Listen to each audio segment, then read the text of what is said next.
We're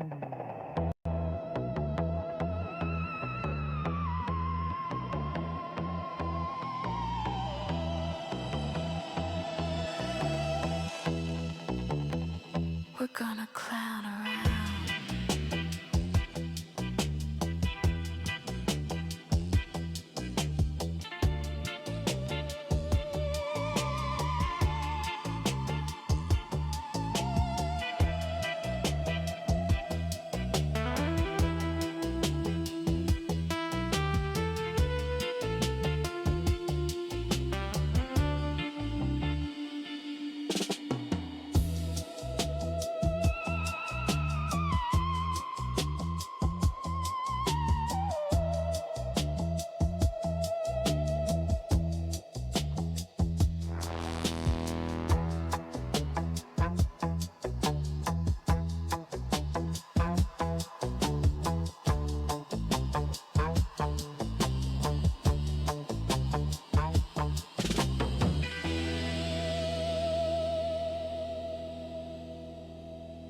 Clown-based life forms.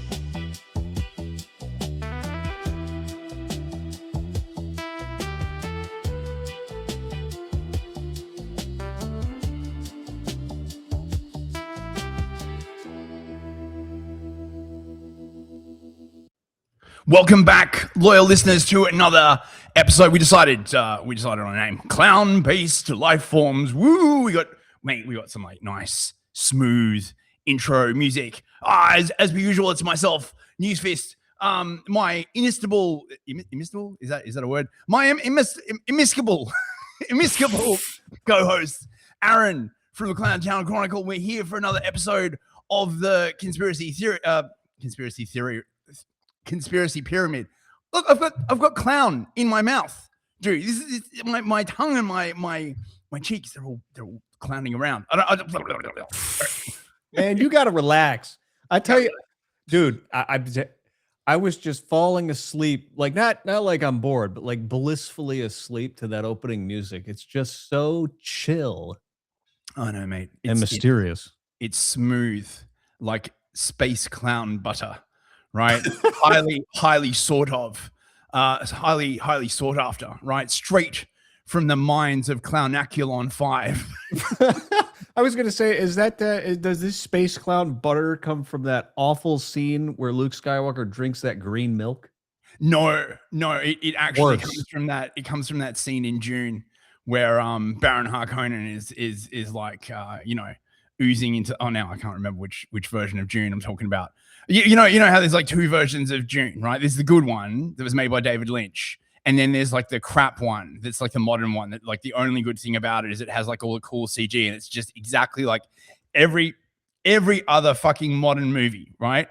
Where they fired all the good writers and all the good actors, but they kept all the good environment and scene artists, right? So the actual sets and stuff look dynamite, but like the actors are like Chani now is like a brown girl boss. She's bossing it around, man. She doesn't like Paul Atreides because he be like colonialism and shit. Like just fuck off and die. Like, oh mate. Do you want to hear something funny? Yeah. I only just saw Dune for the first time in the last 2 weeks. Which one?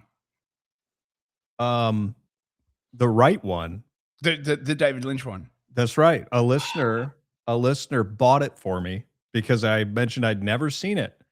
And so my brain is unsullied by the Zendaya branded dude. Oh, don't watch it. It's terrible. Mate, there will only ever be one Dune, right? And unbeknownst, sort of underappreciated subplot, of course, is the space worms, the sandworms. They don't just make spice. In fact, they also make worm butter, which is then traded by the space clowns onto this very show. That was beautifully done. I'm so impressed right now by how well you spun that in. Are you sure you're not David Lynch? Oh, maybe, right? It may be said that perhaps after he died, I picked up a little Lynchian nodule, that's like growing in some secret part of my body. Because I guess if you did wind up with a little bit of Lynch inside you, that's how it would manifest as some kind of like strange nodule. Did you ever see a Razorhead? by the way? Yes, I did actually. Fuck me, that fucking film. I saw that for the first time when I was really, really high. When I was like, Oh young. my God, while you were high? Oh my God. Yes. While I was Oh tripping, actually. no. Oh mate. It was just like, oh, but one of the amazing things about that film, indeed, like about a lot of Lynch's work, is that it perfectly captures that feeling, right? When you're like really off your tits on psychedelics and you're like forced to interact with normies. You know what I mean? Like you know that scene in Eraserhead where like he's like it just everything about like you're just I'm just trying to be normal. Everything's like breathing and you just like everything's like looking all cyclopean. Like I think Lovecraft came up with a lot of really good like adjectival words for that kind of like everything's got too many angles and it's a bit like cyclopean. Mhm. Like bro, I remember the dinner scene being like that. yes, that's the scene I'm talking about. Yeah, Yes. the normie. Yeah. Yeah. Mm. Yeah. Exactly. I mean, dude, listen, my background is in film. I've seen more weird shit than most people even know exists. Did you ever see Lynch's like very, very first film? He did it when he was at university. I want to say Toronto, but I'm not sure if that's the case. But he's like a university student, and it's some kind of like weird kind of like plague film. But of course, like because he's just a uni student, they don't have any practical effects, so it's all sort of very kind of THX 1138 sort of like there's a lot of brutalist architecture and stuff.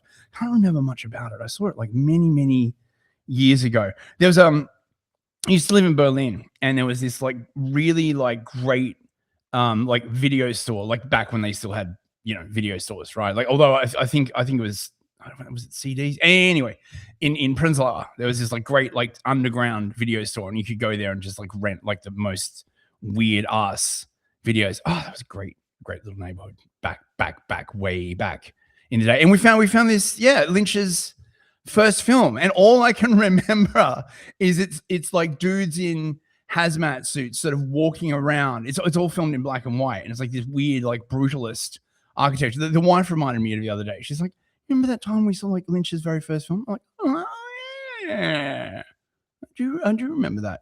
Yeah. So so what if you're, by the way, I just want to point out, Aaron, we have been Segue requested, right? I have had a number of listeners reach out, and they were like, where's the segue? Right?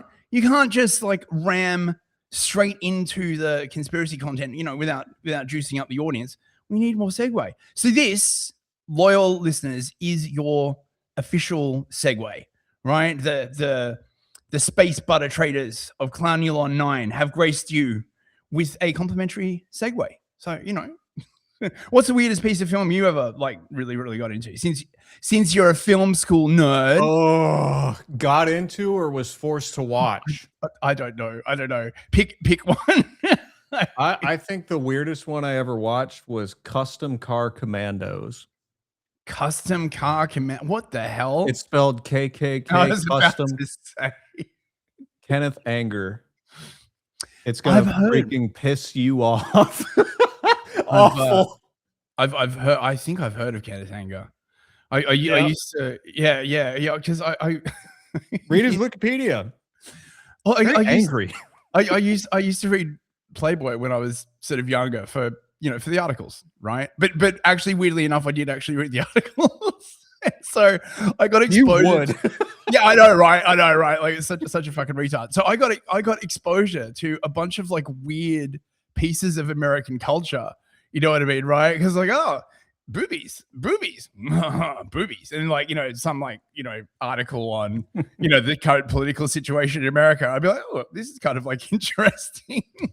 That's one of the funniest things about like the 60s and 70s world of filmmaking. They're like, it's boobies, but it's deep. Trust me. Mate, I am actually a big fan of gratuitous nudity in films, right? I think that is one of the things in the modern world we have lost. I actually saw a movie the other day, Under Silver Lake. So me and the wife, right, in response to the sort of relentless onslaught of modern fuckery, have decided to, we're just like watching like weird films. We watched Hackers. Oh my god, that film is terrible. The one's like, oh, I like it. It's like sweet. I'm like, oh, it's terrible. It's just awful. Like it's so fucking bad. The only thing about that film that's halfway decent is the soundtrack, and it's just like Prodigy and Underworld. If it weren't for that, you know what I did watch that was fucking really good though? Johnny Mnemonic, right? Like it's one of Keanu Reeves's like first films, right? It's based on a William Gibson short story, and the dude who directed it up to that point had only ever done music videos, right? And you can tell this because the sets are great, right? The casting is pretty damn good, but the acting is terrible. The fight choreography is just garbage, but it passes beyond the event horizon to the point where like it's so bad it's good, if you know what I mean, right? Like I can't explain it. I really enjoyed it. I would recommend it. That's where I got those like weird information superhighway animations that I was like sending that I sent you. I think Right. My favorite film professor, who they hid away for being too based, he had a poster of Johnny Mnemonic on his wall for a while. Yeah. And then we saw Under Silver Lake, which was weird, right? I mean, I thought they were sort of trying to. I thought they were sort of trying to do like Lynch, and there was like a little sprinkle of Jodorowsky in there. But right, like my point is there was like gratuitous booba, right? And I am it's weird, right? Like, you know, when you've gone so long without gratuitous booba in cinema, or you know, if they do like show gratuitous booba, it's like, you know, it's a trans with like a man jaw, and like, have you seen the awesome booba next to my like throbbing junk? I'm like, I don't want to see that, right? It's fun. It's a funny point to make, but I actually kind of agree with you, because there was this time when the production code went down where they were like, we're just going to put whatever we want in movies, and that just meant tons of violence and nudity. Yeah. And now it's so weird. It's like a left-wing influence prudishness that quite frankly, it's like they hate sex or something. It is weird, right? How we have sort of arrived at the new Puritanism. Right? I was thinking about this myself actually the other day. It's that you should bring this up as quite interesting, and probably to do with our Clown Link TM, right? By which we share information via quantum clown particles, right? No, but it's just weird that, like, you know, for a while there was all that really good, just weird based cinema, right? I'm thinking stuff like Escape from New York, right? Like that whole aesthetic, right? Like I guess that's like 80s, right? You know, sort of early 90s. Like, yeah, fucking, you know, we got like Kurt Russell. Is it Kurt Russell in Escape from New York? Yeah. Right? Yeah, right. Like, I'm gonna drive around in a car and, like, you know, shoot stuff. Here's some titty, and you know, when and the other thing about watching stuff from that period is that the black people are black and the white people are white, right? Like there's none of this attempt to, like, you know, the Arabs are Arabs, right? Like, it's just... you know, so, you know, it's funny you bring that up, because I've been going through my deep dive list of things that I want to do for Clown Town Chronicle. The last really big one we did one on like millennial culture, so like Cork Chungus stuff. We did one on boomers, and then we did one on like Gnostic stuff that's creeping into the culture. But the one that was on my list that you made me think of was, it's just labeled this: the removal of all distinction. Where it's like, we're not allowed to have, especially in corporate culture, it's like it's weird, because it's like the entity that rules us is the idea of like, good is nobody is different from anybody ever. It's a worship of equality to an absurd level, and that's why they don't show nudity on film anymore, or have like really like hot scenes, like scenes that make you want to get like busy with your woman, right? Because they don't like that shit. But it's worse than that. They just don't have any attractive people at all. Like, I don't know if you have been made aware of the curse that is the latest Star Trek abortion. Oh right? yeah. What's it called? I would never actually watch that, but I do because I watch YouTube. I watch other creators like covering it, right? Like that's my, and it is the ugly, like the Yeah. ugliest thing I have ever seen. It is like Quirk Chungus eye torture, right? Like weaponized Chungus, if you know what I'm like, and for some weird reason, they can't spawn this Chungus ab initio, right? Like out of the void, right? Oh no, right? They have to take something good, right? And insert the Chungus up inside of it, right? And let it grow and fester until they like birth this sort of Quirk Chungus fucking zombie, right? It's like fucking Pet Cemetery, right? You know the Stephen King thing, right? Where Yep. right, like you bury someone that you love, right? And then they come back at like 3 a.m. covered in like grave dirt and being like, honey, it's me. Don't you recognize me? And you're like, no, Quirk Chungus, no. Yeah. Oh, please, Quirk Chungus, don't take away everything beautiful. Join us in the Quirk Chungus. Lord. Yeah, there's something fundamental. It's like it's not vanilla or chocolate. It's like chocolate. I don't know how. It's nothing. shit. It's a nothing. It's the worship of the nothing. It's the average gray. It's millennial gray. The movie every time. I think it's just shit. I think it's like it's like just recycled. Like, oh my god, and the thing is, right? I have been like sick of this shit for a while, right? But now I have developed, I guess, a sort of psychic allergic reaction to it, right? Like I won't have it. I'm not like if I see that shit come up, I'm turning it off, right? I'm not like, you know, like because this is the other weird thing as well about, I mean, look, we really should do like an episode on like, you know, Bernays and you know, and sort of, you know, the rise of this, you know, sort of like deceptive sort of technology, right? But this at some point, right, 2016, 2017, whenever it was, right, somebody or some bodies of a certain ethnic persuasion, I don't know, suddenly decided that, you know, you know, I guess capitalism wasn't enough, right? Like it wasn't enough to give the punters like boobies and a Weber grill and, you know, fast cars and, you know, highway to the danger zone and, you know, the guy gets the girl and, you know, the bad, you know, the femme fatale, right? Like all of these well-worn movie tropes that work because they have like deep sort of psychic and cultural attachment. You know what I mean, right? They're effectively like symbols like everyone can relate to. Well, if you've got an IQ over 55, I don't know. I think past a certain point, there's like a abyss, right? And they're suddenly like, no. Instead of just selling people chocolate, why don't we sell them chocolate that will change the world? And everyone's like, yeah, but we don't want that. And it's like, yeah, you do, right? You just don't know it yet. Like, yeah, you want to change the world, don't you? Come with us to the Quirk Chungus. You'll love it. Everyone's like, what the fuck is this shit?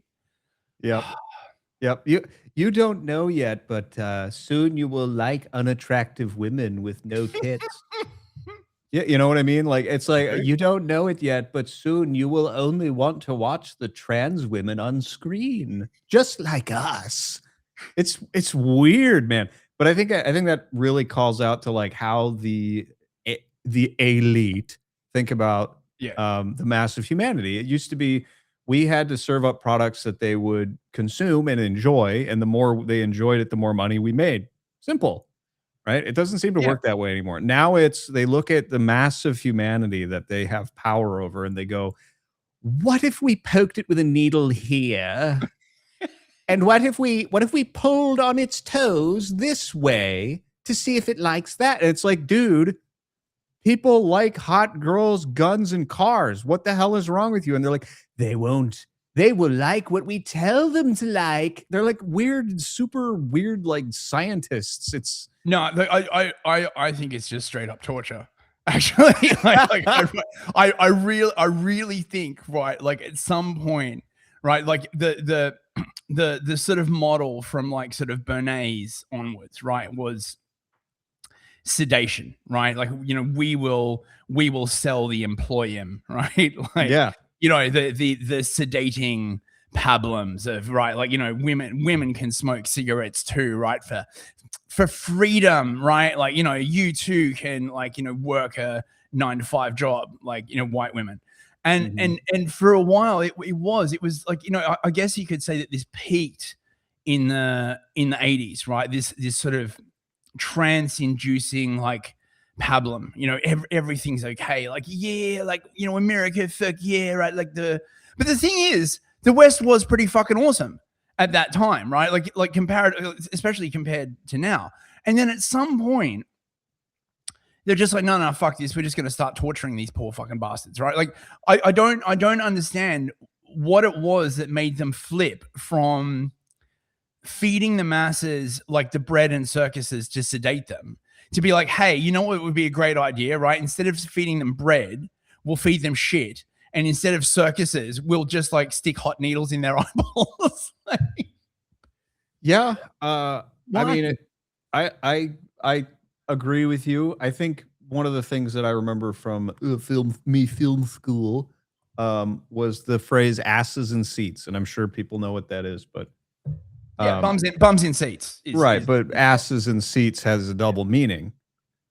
Oh, well, so does bum actually, right? Well, like, you know, your bums in your seat. Yeah, bums in seats was I guess the Australian version of that. Yeah, I mean, what I was thinking more of is like Pinocchio level shit, where it's like, oh, you go to the island of joy and pleasure or whatever. It's just called Pleasure Island, I think. And they turn you into a donkey. And I think there's a hostility that develops, and you can read a lot of filmmakers talking about this between themselves and the audiences which they feel are boring. Like a filmmaker at a certain level, when they've been doing it for 30, 40 years or whatever, they're like, I have literally made the booby gun movie 1,000 times and they still want more. And I am tired of doing that. And I am more of an artist. And there's like an arrogance that comes with it. Yeah, Then the people go, I want more boobies and guns. And they go, I hate you. And then they want to torture them. I think you're right. Because I've heard about this dynamic, like what you were saying, you know, like guns and boobies, part 13, right? Made like, you know, $100 million, right? Like all the investors are like, Jerry, you're a genius. What have you got planned for Guns and Boobies Part 14? You know, well, we're excited to bring you more guns and boobies. Yeah. I mean, I guess. I mean, but the thing is, I think that just reveals a massive lack of creativity on the part of these directors, to be perfectly frank, right? Because what people really desire, right? This has been one of my enduring observations about humanity, right? In terms of like content and stories and stuff, is what they want is variations on a theme, right?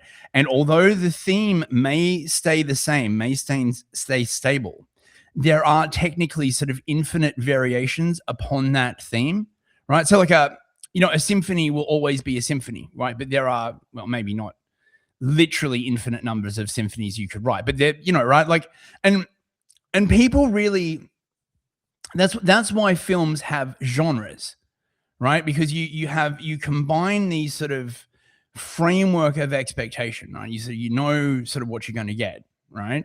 Mm-hmm. With a sort of a surprising individual variation, like music's like that, right? Like you put on like a playlist, or you get like an album from like a band. Like, back when I used to listen to fucking albums, like I hardly even listen to music anymore, right? I just listen to fucking podcasts all the time. I think it's slowly driving humanity insane, right? Or we're about to like, reach some sort of weird kind of enlightenment. And you don't, if you put on your metal playlist, right? You don't want the Spice Girls to pop up, right? You want variations on a theme. So I would say to Mr. fucking director who's like, you know, I have to make like Guns and Boobies Part 14. Get fucking creative. I don't know. Go to the Amazon and blow ayahuasca up your ass and fucking run around with like a, you know, an M16 and a bunch of like big titty Amazonians. I don't know. It's not my fucking job. Oh, you know, mate, I really feel for these guys. Fucking, you know, in your $10 million like Hollywood mansion, like surrounded by like cocaine and, you know, Ferraris. Oh, my life is so hollow. I mean, that was another fucking thing in the 80s, right? Like you got like tons of like this weird capitalist ennui. Like it's the 80s is just full of this fucking shit, right? Like the New Left are all about it. I think that was even earlier in like the 60s and the 70s. Like, you know, very, very mooish, right? Like basically, we've won. We have this beautiful civilization, right? Like, you know, everyone's like rich as Croesus compared to, you know, 1,000 years ago or whatever, right? Like everybody's got a Weber grill, right? Like, no, life is so boring. Where's the meaning? Where's the chaos? It's like when the Frankfurt School guys went over to fucking California and they're just wandering around literally heaven on earth. They're like, I hate this. It's so goyish. Yeah. I mean, I think it was C.S. Lewis that said something along the lines of growing up is realizing that everything you liked when you were 13 was awesome. No, I'm just kidding. That was a meme. But it's true. Everything you liked when you were 13 was awesome because your instincts were uninhibited and uninhabited, let's just say that, by somebody else's interests, right? You're just like, girls are hot, guns are awesome, cars are fast, I want a big house and a lot of money. That sounds great. Successful civilization. You know, people like Starship Troopers because it's like, look at all those freaking cool guys in helmets with guns shooting bugs, right? Yeah. It's like, it's just instinctive. Man, fucking Starship Troopers is like fucking funny, right? Because Paul Verhoeven, right, made it as a critique of fascism, right? And apparently didn't even read the fucking book, right? Because lefty directors, okay? Have you ever read Starship Troopers, the book? I haven't read it. No. It's by Robert Heinlein, who is like one of the very, very few right-wing science fiction authors, right? He's fantastic, yeah. Yeah, there's not a lot of them, right? Really weird dude. Like, look, if you get a spare moment, I would recommend reading some like Heinlein, right? He does these really weird sci-fi noir kind of like stories. Total Recall, the movie, you know, with Arnold Schwarzenegger. Oh, I'm on Mars. Oh, right. I believe is an adaptation of one of his as well. I think it's The Moon is a Harsh Mistress, but I can't be sure. And he does The Moon is a Harsh Mistress is weird. Stranger in a Strange Land is weird.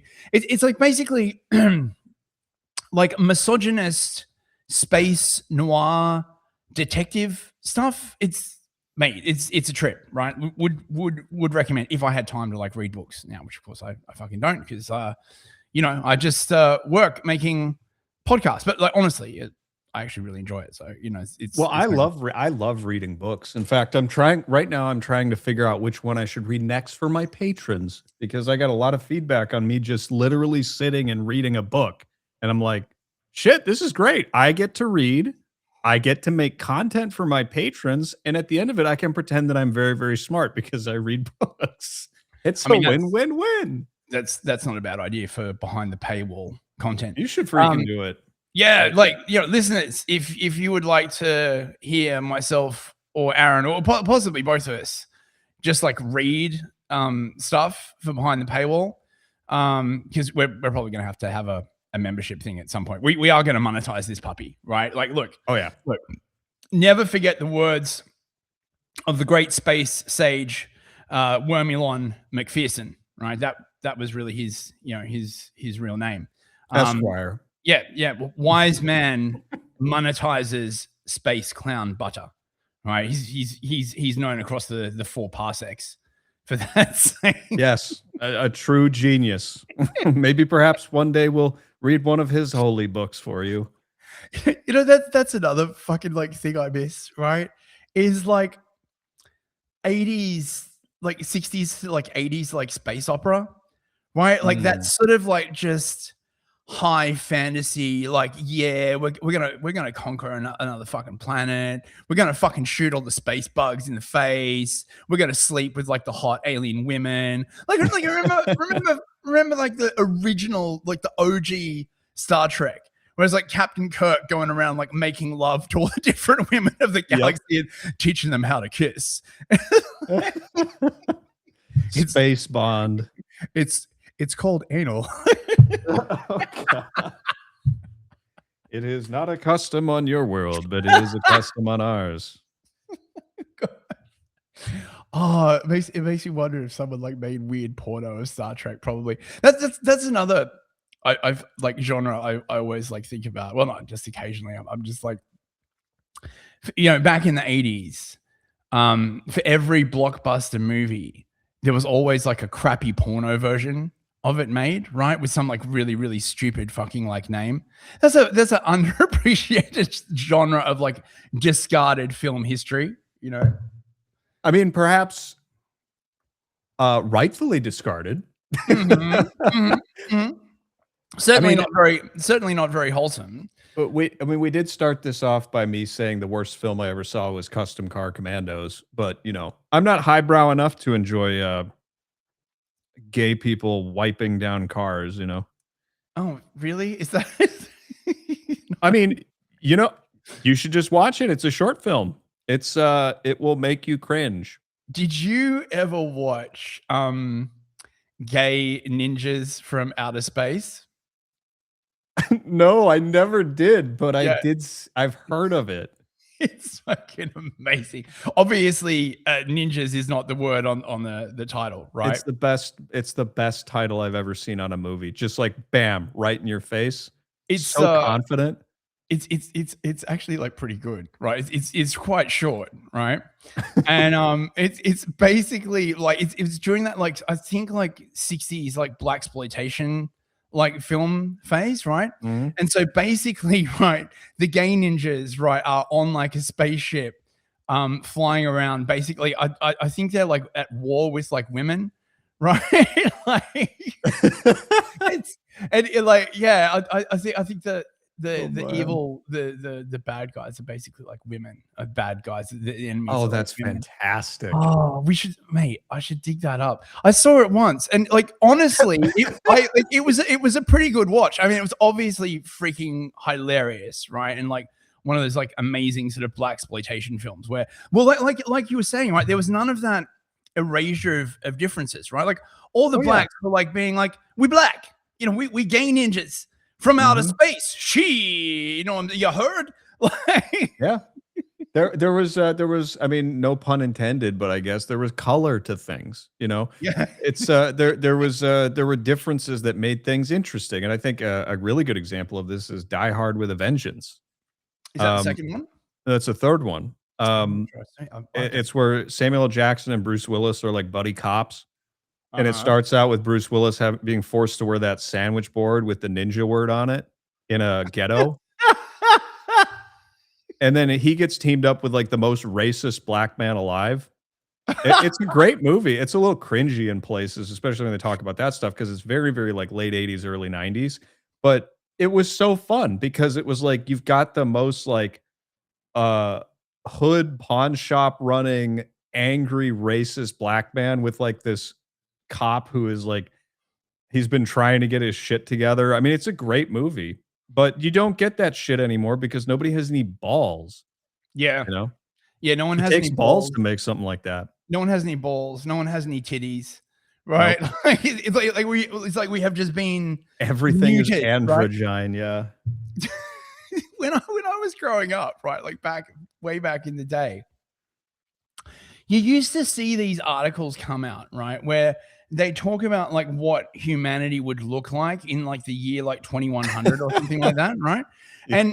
And basically they said like we'd get taller, skinnier, have like less body hair, and eventually like all of our genitals would like disappear.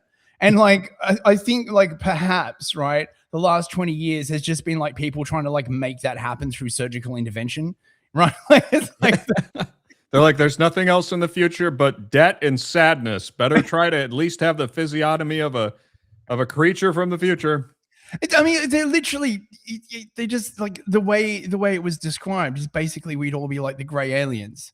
You know what I mean, right? Like, you know, except instead of like the huge black eyes with the contact lenses, I guess we all have like Japanese kawaii eyes, you know, and be like, ooh, like. Oh, wow.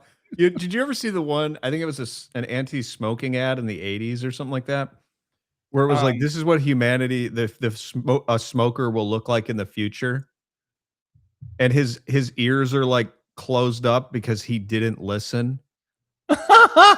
It's shit like that. It's great. It's like a Blade Runner set, and there's this alien creature sitting in a room like smoking a cigarette. Mate, can you find that?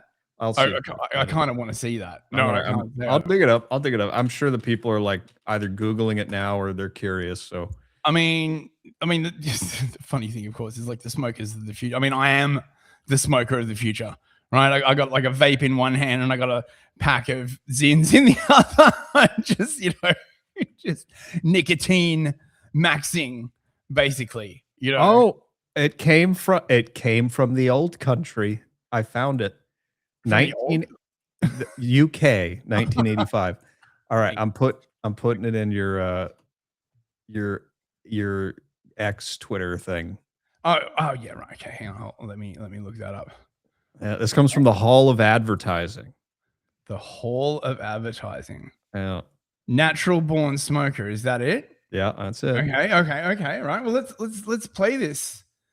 Let's play this puppy. Okay.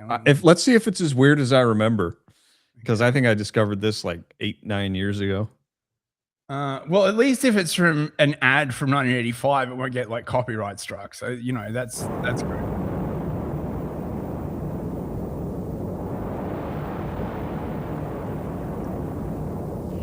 The first natural-born smoker will have a larger nose to filter out impurities.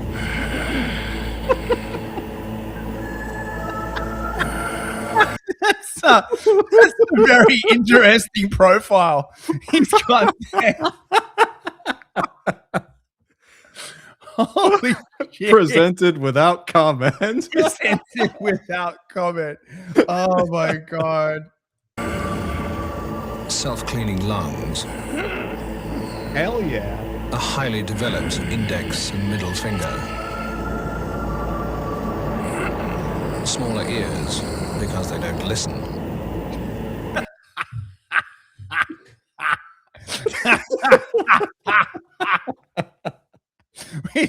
we tried nagging them to death, and they just closed their ears off. And then we had to go to the World Health Organization and pass like the tobacco health controls, you know, like literally like get between like even you and your goddamn lungs. They're my fucking lungs.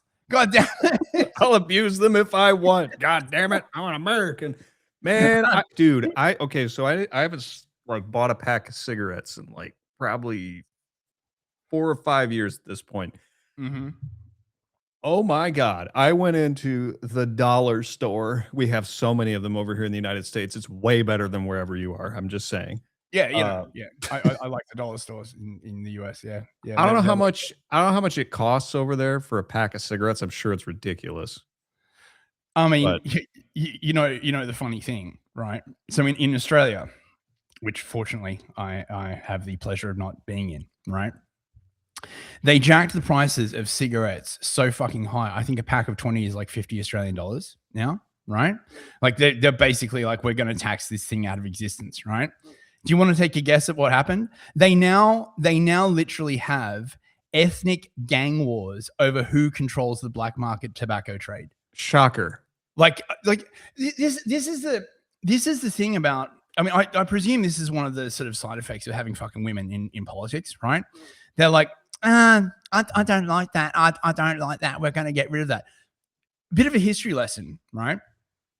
When they were transporting prisoners to Australia, I remember this story really, really fucking vividly, right? It was in a book called The Fatal Shore, right? It was like when I was at school in Australia, right? We were like reading this, right? Like on the side. It was a bit too spicy for like class, but a bunch of people were like reading it, right?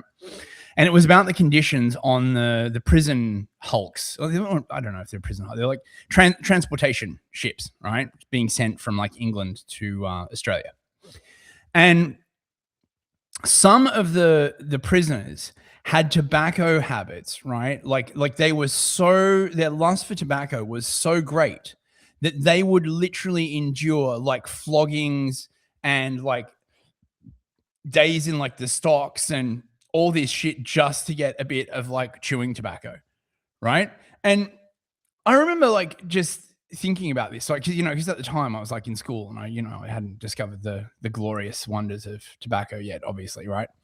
And I was like, yeah, I don't know whether you had this when you were young, right?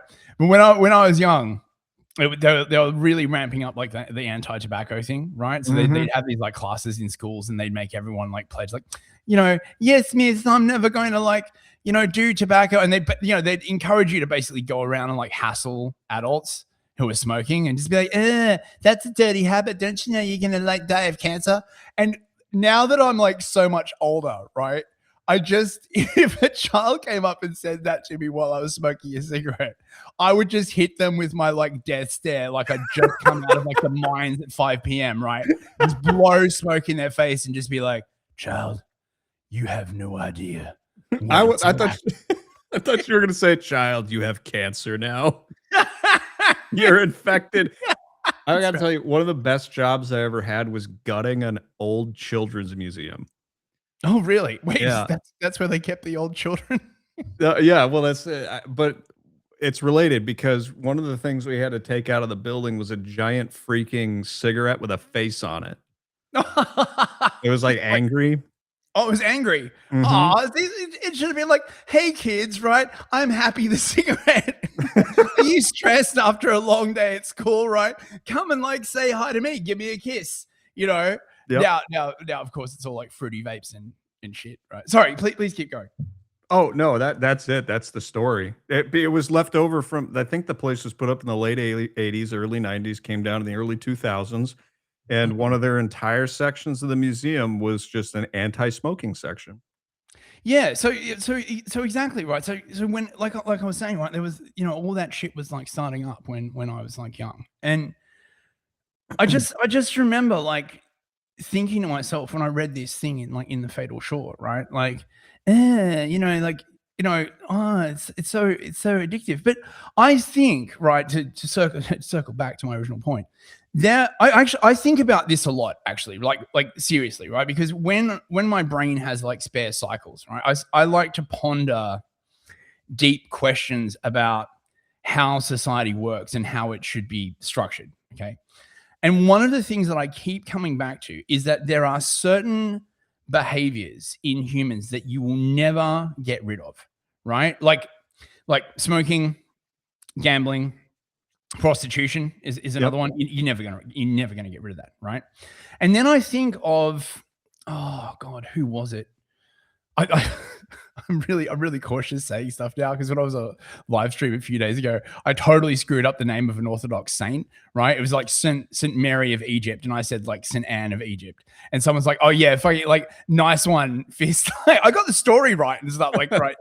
Anyway, I think it was Constantine or one of the guys, Justinian. Anyway, someone he redid the sort of Roman legal code in Constantinople, okay? And his view was that you can't eradicate sin. And this is the Christian view, right? There's nothing in the Bible that says, right, we're going to eradicate sin, right? That God is going to come back and like, sin will be no more, okay? And so his point of view was that you just got to manage it, right? So like, if I was emperor, which should be happening right in about 2 more weeks, bros, right? I have been reliably informed by the hidden controllers, right? I'm up for being space emperor. Hold on, I got to update my passport. I'll be right back.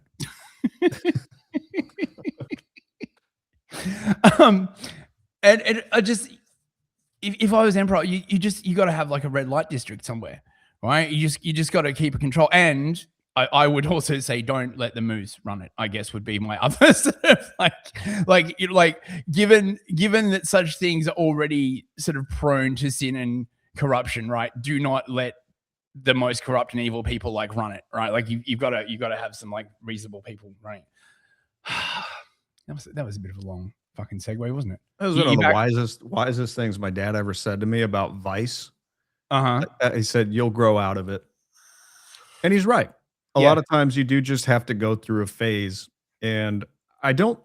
Not to get controversial, but I just don't think that you can equitably apply that, because a lot of men have to go through a stage where they just act out and do crazy shit, and then they settle down. I don't know if that's, I mean, I know some women do that for sure, but not.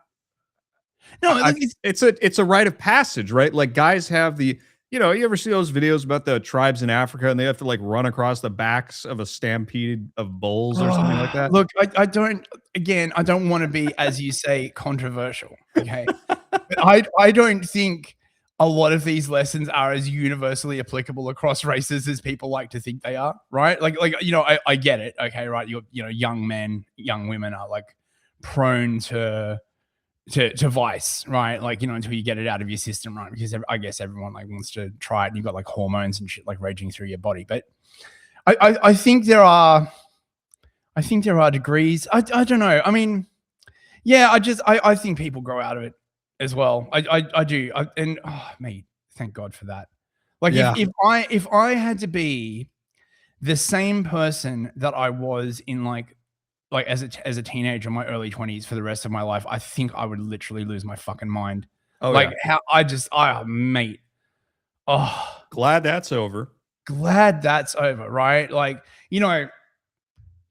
just the way you sort of, well, I guess I can't speak for everyone, but the way I was sort of just gripped by my passions, but then again as well, right? I don't know what it was like for you, but I grew up in a completely materialist society.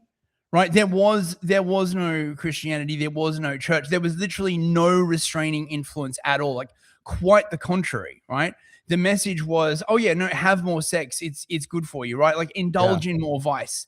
It's good for you. Right. Like do drugs. Like nobody cares. Like there was just no like people like, pan Christianity, like, but what? Without it, you've just got a society. There's no break on it at all, because they're like, oh, well, you say the young people are still going to disregard it. Sure, okay, right, like absolutely, okay, right, like you're brought up Catholic, say, right, and then you hit teenagerhood and you're like, oh, I'm gonna like do all this like crazy stuff. But once that phase is over, and you get to live with the consequences of your actions, and hopefully they're not too bad. Right. You still have a framework to come back to, right? And when everything goes to shit, you can be like, oh yeah, okay, so I know why that went to shit, right? You make a really, really good point there. Mm-hmm. Yeah, I did the bad thing, right? But with materialism, like you do the thing, bad consequences result. What have you got to go back to? Right? Like, oh, what? Like, the only reason there were bad consequences because, you were in like, a huge ass polycule, right? Everybody got AIDS and like heroin addicted and like half of them died, right? And it's like, what? What happened? Oh, it's because you're a racist, right? like what's your... Right. You're right. Actually, it's an excellent point. I can't even imagine what that would be like. And every day I'm grateful, even though I had my days of night, so to speak. Your days of night. I was really, really, really glad that I had a religious structure to fall back on. Even though it didn't look at all the same. I was really glad I could at least remember like Bible verses and hymns and things that I was raised on, things that had wisdom in them and, gave me comfort and hope when I was being all, atheistic and nihilistic and thinking that there was nothing good that could come after this. Now it's just going to be boring and sad. That's not true. But, Yeah. It's weird without, I don't know, would you call it an ontological framework or something? Because I just had none of that. Like when I was young, like looking back, it is conspicuous, like just how Absolutely, because it was the start. It was really the start of woke, right? Like, there were, because the thing about Australia, right, is it's the bleeding edge of like a lot of this crap. They test a lot of this like crap in Australia, and plus because it's run by the Moos, right? Like, as you can imagine, right? And so, I think my generation were like one of the first to grow up with the whole like, every man is like a potential rapist, kind of like, this sort of weird, you should just feel ashamed for being a man, like all this, like really, and a lot of goth culture is intrinsically wrapped up with this, right? Like that's why you had a lot of this like sort of weird kind of like feminist, like, or androgynous overtones in like goth culture that would sort of then be recycled and sort of amplified in like sort of the trans thing. You didn't want to be a man because men were responsible for all of the wars of the world, and like, and they hadn't really leaned into the race thing like fully yet, right? Like, it wasn't as explicit as it became sort of in BLM, but it was still that whole like, you don't want to be a man, right? Like look at all the bad stuff that men have done, right? Wars and slavery and all this kind of like other stuff. Who did that? Men, right? Who did World War II? Men. Who Hitler was? A man, a white man. Like, Yeah, they didn't state it quite so, but it was there, definitely there. it's interesting because so much of what we're talking about is just things really thrown out of balance, right? So just to go back to what we're talking about with Hollywood is like, at first they couldn't do anything. Like you couldn't have a man in bed with his wife in a movie, right? Which everyone knows the example of the Dick Van Dyke Show.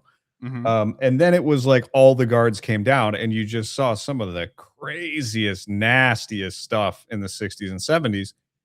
And now we're right back where we started, except the wrong way around, it's that purity culture, but and it just feels like, guys, if we could just get a grip and like we have some movies that are like for men and some movies that are for women and some for black people and some for white people or whatever, like maybe we could have some kind of balance. But everyone's like, no.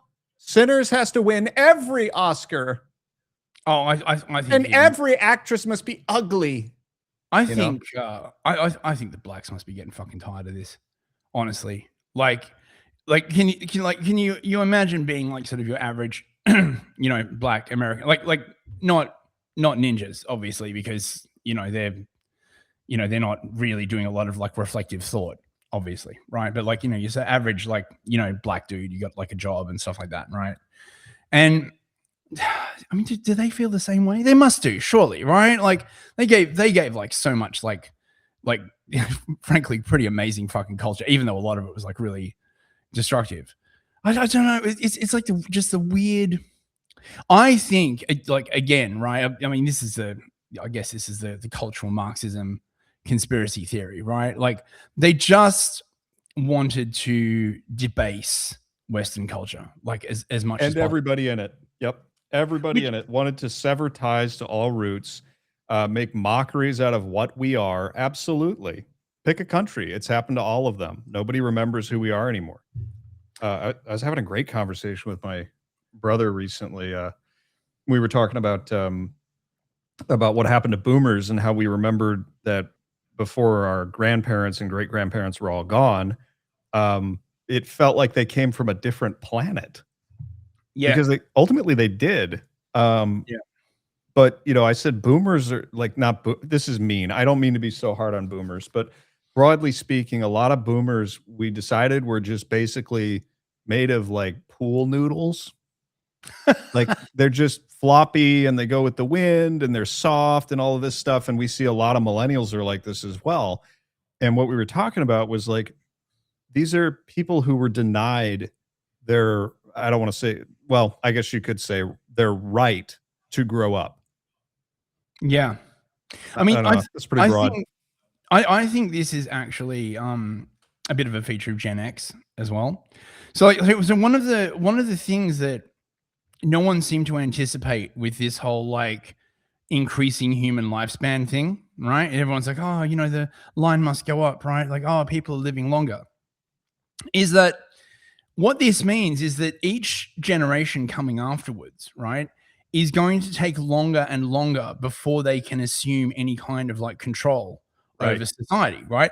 And we're seeing like the boomers have lived far, far too long, right? To the point where it's literally a gerontocracy, right? Like if you look at a lot of the US government, right, it's a gerontocracy, right? You literally have these like 85, 90-year-old people still in charge of like these organs of government with immense money and power. And I think that Gen X was sort of like skipped over, essentially. Right? Oh yeah. And then you have the millennials, right? And they did, in fact, wind up assuming power because of the timing, because the boomers were starting to age out and they're like, oh, we need some like, young blood. And so the Gen X sort of exists in this weird kind of like interregnum, this sort of like middle period, right? Where they never really, I don't know, took over or took responsibility. I don't know what I'm talking about. I think there's something to it. I know what you're saying. I feel like we're driving towards something important here. Yeah. Wait, let's watch the rest of this like stupid. Yeah. I forgot about the ad. It's got another like 30 seconds. Extra eyelid to protect the eye from irritating smoke. And of course, an inbuilt resistance to heart disease, lung cancer, and thrombosis. Unfortunately, the first natural-born smoker hasn't yet been born.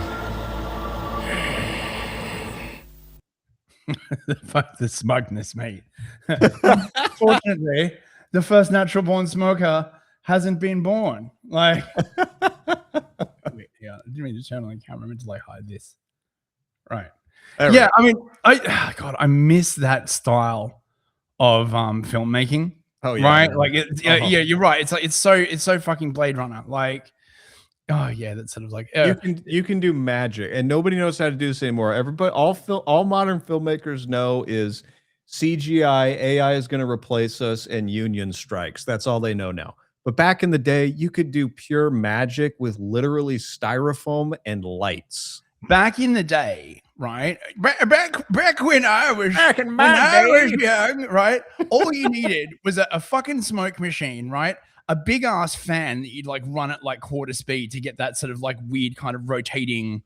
You stick a big ass light behind the fucking fan, right? You like shine it like through the smoke. You get some like boom. It's Blade Runner. Like so much of fucking like Doctor Who in that period is literally just that, right? It's like styrofoam, plywood, smoke, fan, lights. God, I love Blade Runner. I know, right? Fucking, I love that film so much. And you know what's funny is the first time I saw it, I didn't like it. Really? But I was like 16, right? Then I saw it again when I was like probably 19, and I couldn't get enough of it. And I think the problem was when I was, much younger, I was like expecting, a hero's journey adventure story with cool sets and stuff. Mm-hmm. And then every time I watched it after that, I caught something new. Yeah. And people talk about it all the time because it's so culturally significant. But I think the main thing that I like about it is just the use of light. I just like looking at it, You know where the name Blade Runner actually came from? Oh, I used to. It came from a William S. Burroughs short story, right? I used to be really, really into William S. Burroughs, right? Like it's like a massive degenerate and like very, very unhealthy. But I used to be very, very into William S. Burroughs, right? And he wrote a short story called Blade Runner that was about a group of kids, I think they were kids, that would do like medical deliveries in this like bombed out city, right? And that's why they were called like Blade Runners, because they'd run like scalpel blades, like, to like people who needed them and stuff like that. It's just this tiny short story. Right. And the actual book, again, short story, that they ripped the premise from was the Philip K. Dick story, Do Androids Dream of Electric Sheep? Except the actual Philip K. Dick story is nothing like Blade Runner either, right? It's more about a guy who has like replicant animals, right? Like it has been a long time since I fucking like read this, right? But so it might be a bit fuzzy, but my understanding is that in the short story, Deckard like has like a rooftop apartment, right? And he's got like literally like an electric, I don't know whether it's an electric sheep, it might be. He's got like some kind of like electric animal, some replicant animal, right? That he's like trying to sort of, that he has to come home and feed. And of course he's like pining about his ex-wife because everything in Philip K. Dick's like fucking over is basically him pining over his fucking like ex-wife. Like, it's just, it's just constant, right? And it's, I mean, does he even, oh my God, I can't remember. There's like a whole bunch of these weird hallucinatory stories that Philip K. Dick like wrote in this period where it's like this weird sort of sterile future and all the women are bitches and the main character is always like pining for his like girlfriend and like there are like weird sort of pills and yeah, I don't know, man. I should fucking go back and like read some. I did this, occasionally I'll do this thing where I'll like read everything an author has like written like back to back to back to back to back. And that's a good way to do it, by the way. Yeah, well, it tells you a lot about the author. So for example, do you know who Bret Easton Ellis is? The guy who wrote American Psycho? I don't know Beyond American Psycho, no. Okay. So he also wrote some books like Less Than Zero. They made like quite a good movie out of it. And it's all we're in New York, it's the 80s, everyone's like doing cocaine, everyone is like suffused in materialism and like fucking each other and is like fucking like miserable and like they're rich, but like they hate life. And I mean, you know, you get what I'm going for, right? Yeah. And so I read 2 of his novels back to back and I discovered that he had literally plagiarized from his own novels. Right. There was like one scene in this novel that he just basically replicated like wholesale in his other book. And I presume I was like the only person who noticed it because who the fuck like reads these people like back to back? And, you know, incorrectly, he probably assumed that by the time anyone had finished reading one of his books and got around to another one, they wouldn't. But I remembered this scene like particularly because it was something to do with like a stuffed animal and like, no. Yeah. I'm just autistically like that, man. I love it. I mean, this is going to sound hilarious, but I talk about C.S. Lewis and G.K. Chesterton all the time because that was my first experience. Was I found an entire shelf of G.K. Chesterton, and I read the whole thing in like a summer. And I have not read a ton of Chesterton. The one I really remember was The Man Who Was Thursday. I have read that one. I think it's probably a terrible place to start because it's so much Chesterton. Oh my God, it's so thick with his weird way of doing humor and stuff, but his essays are the best place to start because they're short and it takes you probably 15 or 20 of them. But when you finally figure out his style of humor, and it was foreign to me because, you know, my style of comedy was freaking American Pie at the time. Yeah, like dude bro shit. I mean, I grew up, you know what I mean. I do. Look, I watched American Pie. Right, yeah. like you know, I mean, this is a weird thing. It's like American Pie, right, and like Scream, and those are sort of like the peak of like actual mooish American filmmaking. Yeah, like in a way, right? Like, you know, it's got all the mooish sort of like tropes in it, right? But like everyone could still relate to it because it was, I don't know, like when did American Pie come out? It was like the early 2000s, right? No, late 90s. Yeah. Sorry, you're talking about Chesterton.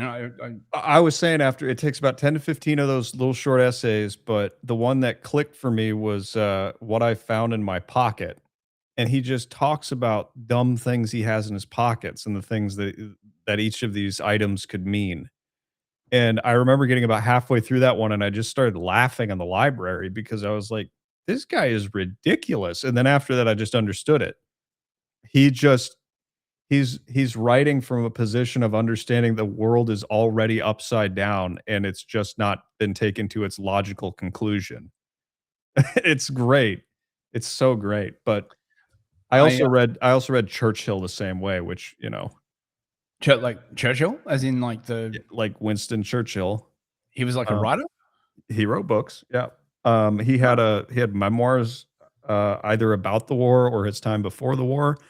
But that's how I decided the man was a bastard, was I read his own words. I was like, Yeah, this is cringe. yeah. Like Yeah, repeatedly. sorry. I thought you were saying like he wrote fiction, and I was just Oh, like, no. like, Nothing that's like weird. that. You know, you actually, since you started talking to me about C.S. Lewis, I started reading the Screw Tape letters, Oh, yeah. and because I never really read Lewis before, because when I was like young, I went to like a Christian camp, and they tried to like force me to read Chronicles of Narnia. Mm. And even back then, I was an edgy little shit. You know, Yeah. like, this doesn't make any sense to me. Well, because it didn't. Like, this is the problem with, you know, modern Christianity. It doesn't make any fucking sense, right? You try and like without like the, I don't know, the majesty of the liturgy and the, you know, I don't know, man. Anyway, I was just an annoying little shit when I was a kid, right? You couldn't tell me anything, right? I was such a little fucking smart ass, right?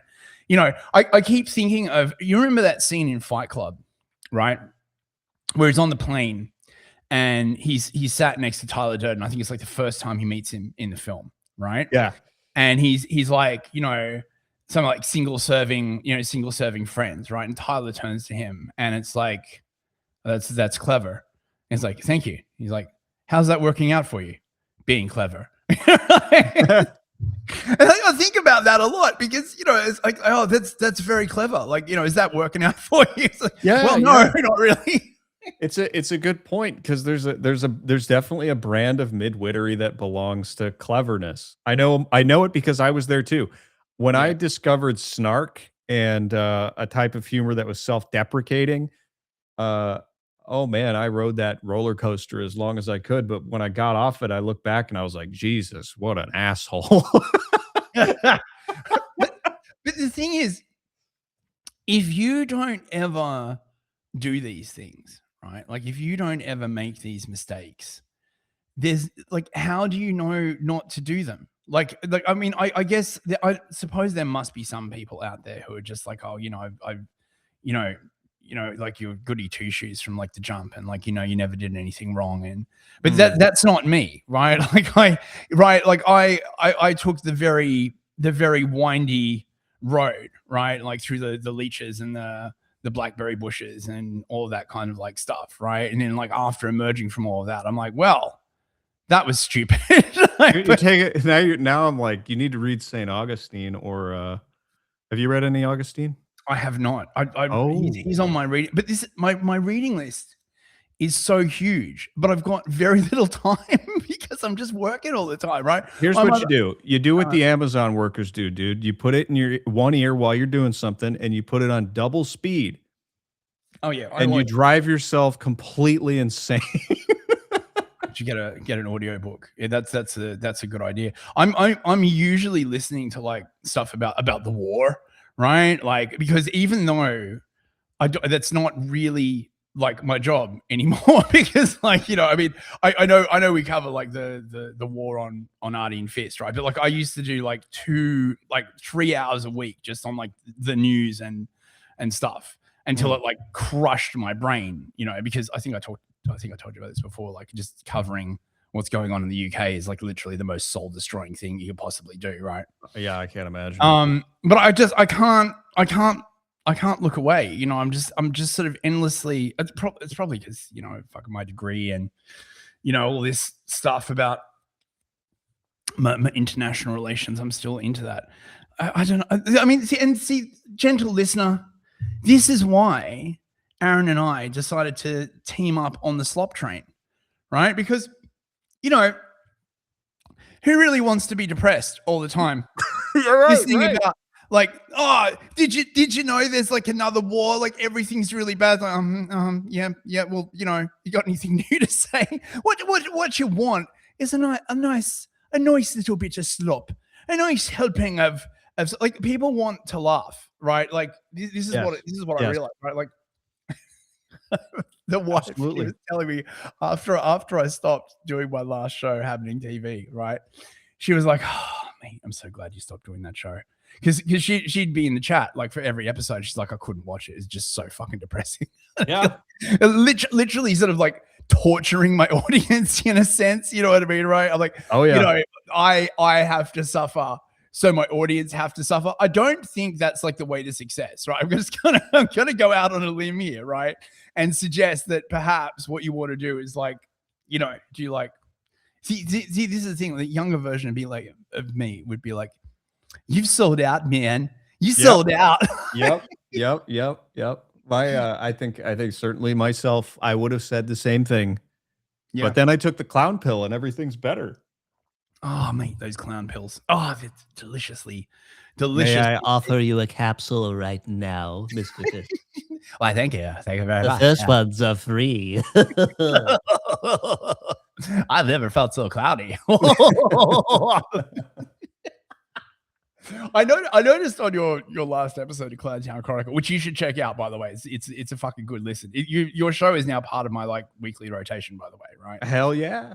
And the first like hour and a half is literally like I was just like airdropped into like a conference on like alternative beverage and snack mechanics, like in the US. Right, I literally felt I was like, you know, like in a conference, like, you know, new horizons in beverage and snack manufacture. Are you're talking about fucking like protein water and Yeah.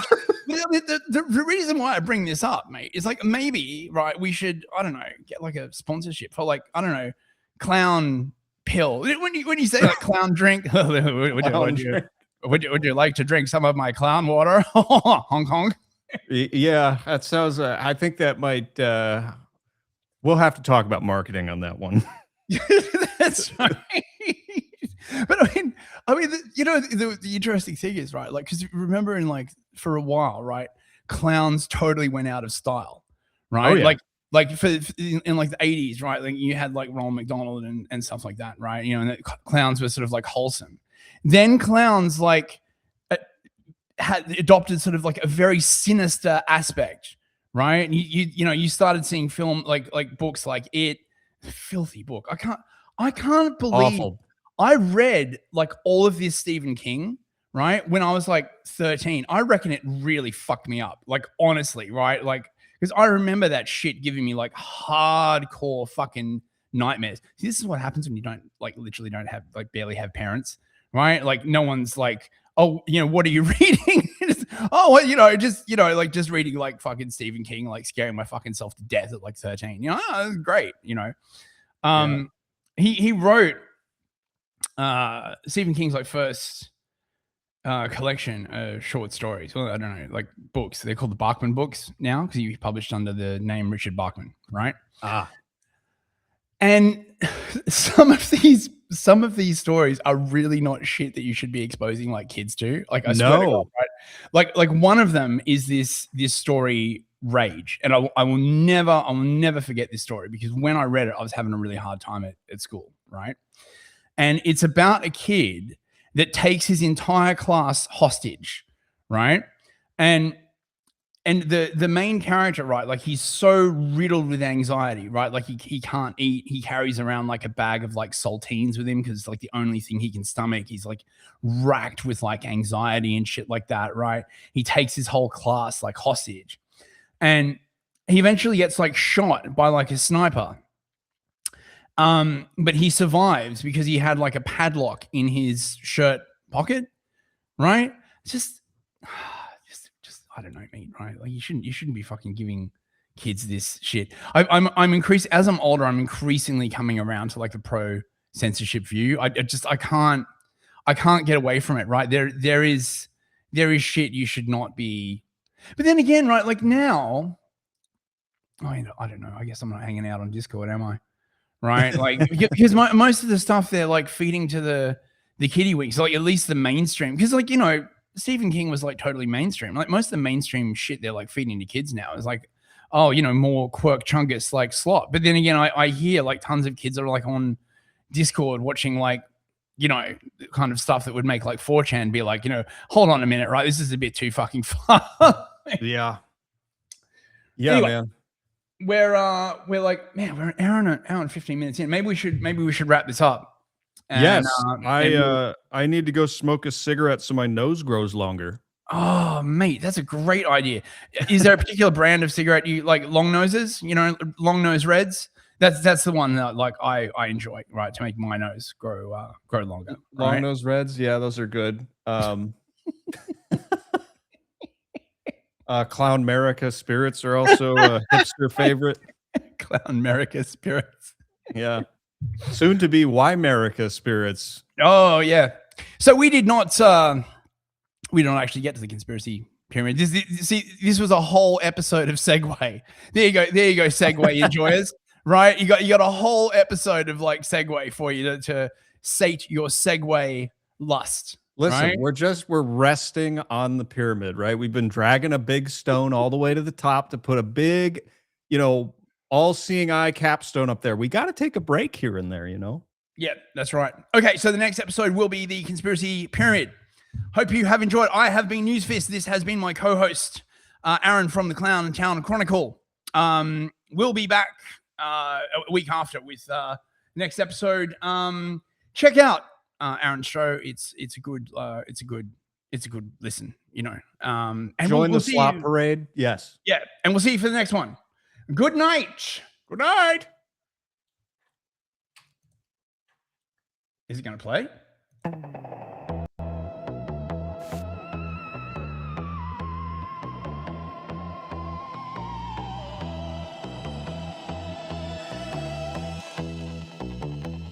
We're gonna clown around.